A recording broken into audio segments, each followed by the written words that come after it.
Trailer ನೋಡಿದ್ಮೇಲೆ ಅಂದರೆ ಕೆಲವೊಂದು ಎಕ್ಸಾಜರೇಷನ್ ಇರ್ಬೋದು, ಬಹಳಷ್ಟು ಮಾತುಗಳು ಹುಟ್ಕೊಳ್ತವೆ. ಶೆಟ್ರು 15 ವರ್ಷನ್ಗಳನ್ನು ಬರೆದಿಟ್ಟಿದ್ರು ಈ ಸಿನಿಮಾದ್ದು ಅಂತ. ಅದನ್ನು ಎಷ್ಟು ನೇಮ ನಿಷ್ಠೆಯಿಂದ ಅವರು ಶೂಟಿಂಗ್ ಮಾಡಿದ್ರು. ಈ ಥರದ ಹಲವಾರು ಕಥೆಗಳು ಹುಟ್ಕೊಳ್ತವೆ. ಒಂದು ಈ ಅಂದ್ರೆ ಇದು ಬರೀ ಸಿನಿಮಾ ಅಷ್ಟೇ ಅಲ್ಲ ನನಗೆ, ಅಂದ್ರೆ ನನ್ನ ನಂಬಿಕೆ ಇದು. ನಾನು ತುಂಬಾ ಶ್ರದ್ಧೆಯಿಂದ ಭಕ್ತಿಯಿಂದನೇ ನಾನು ಮಾಡ್ಬೇಕಿಲ್ಲ, ನನಗೆ ಸಮಾಧಾನ ಆಗಲ್ಲ. ನನಗೇನೋ ಮನ್ಸಿಗೆ ಒಂಥರ ಇದಾಗ ಶುರು ಆಗುತ್ತೆ. ಹಾಗಾಗಿ ಅದಕ್ಕೆ ಸಂಬಂಧಪಟ್ಟವ್ರನ್ನ ಜೊತೆಗೆ ಇಟ್ಕೋತೀನಿ, ಅವ್ರು ಹೇಳಿದ್ ಕೇಳ್ತೀನಿ, ಇಂಥದ್ದು ಮಾಡಬೇಕು ಅಂತ ಅವ್ರನ್ನ ಕನ್ಸಲ್ಟ್ ಮಾಡಿ ಹಿಂಗೆ ವಿಷಯಗಳಂತ ಹೇಳಿ ಅದಾದ್ಮೇಲೆ ಅದ್ರಲ್ಲಿ ಮುಂದುವರಿತೀನಿ. ಏನು ತೋರಿಸ್ಬೋದು, ಏನು ತೋರಿಸಬಾರ್ದು, ಏನು ಹೇಗೆ ಹೋಗ್ಬೇಕು ಅನ್ನೋದು. ನಾವು ದೈವದ ಮನೆಯಲ್ಲಿ ಹೇಗೆ ದೈವದ ಚಾಕ್ರಿ ಆಗೋ ಟೈಮಲ್ಲೋ, ದೈವ ಸೇವೆ ಆಗೋ ಟೈಮಲ್ಲೋ ಯಾವ ಥರದಲ್ಲಿ ಇರ್ತೀವಿ, ಆ ಥರದಲ್ಲಿ ಅಂಥ ವಿಚಾರಗಳಿದ್ರೆ ಶೂಟ್ ಮಾಡ್ಬೇಕಾದ್ರೆ ಆ ಯೋಚನೆಗಳಿಗೆ ಹೋಗ್ತೀವಿ ನಾವು.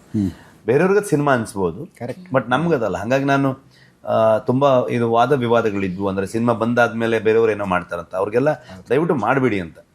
ಯಾಕಂದರೆ ಅದು ಒಂದು ಸಮುದಾಯಕ್ಕೆ ಮತ್ತು ನಮ್ಮಂಥ ಎಲ್ಲ ತುಳುನಾಡು ಅಥವಾ ಇಡೀ ಅವಿಭಾಜ್ಯ ದಕ್ಷಿಣ ಕನ್ನಡ ಅಥವಾ ಕರಾವಳಿ ಇದಿಷ್ಟು ಭಾಗಕ್ಕೆ ನಾವೆಲ್ಲ ತುಂಬ ನಮಗೆ ಫಸ್ಟ್ ಥಿಂಗ್ ದೈವ. ಹೌದು, ಅದೇ ಮೈನ್. ಅಲ್ಲೆಲ್ಲ ಕೇಳಿ ಆದ್ಮೇಲೆ ಮುಂದುವರಿತೀವಿ ಎಲ್ಲದರಲ್ಲೂ. ಸಿನಿಮಾ ಮಾಡ್ಬೇಕಾದ್ರೆ ಹಂಗೆ ಮಾಡ್ತೀವಿ ನಾವು. ನಮ್ಮವ್ರಿಗೆ ಒಂಥರ, ನಮ್ದೇ ಇರೋರಿಗೆ ಇನ್ನೊಂದು ಥರದಲ್ಲಿ ಇರುತ್ತೆ.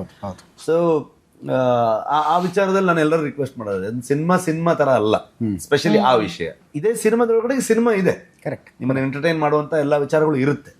ನೀವು ಲಾಸ್ಟ್ ಟೈಮ್ ನೋಡೋದಕ್ಕಿಂತ ಜಾಸ್ತಿ ಕಾಮಿಡಿ ಸಿಗ್ಬೋದು ನಿಮ್ಗೆ, ಮ್ಯೂಸಿಕ್ ಇದೆ, ಹಿಂಗೇನೋ ಒಂದು ವಿಡಿಯೋ ಸಾಂಗ್ ಆ ಥರ. ಇನ್ನು ಬರೀ ಆಡಿಯೋ ಸಾಂಗ್ ಒಂದು ಬಿಡೋ ಥರದ ಒಂದು ಯೋಚನೆ.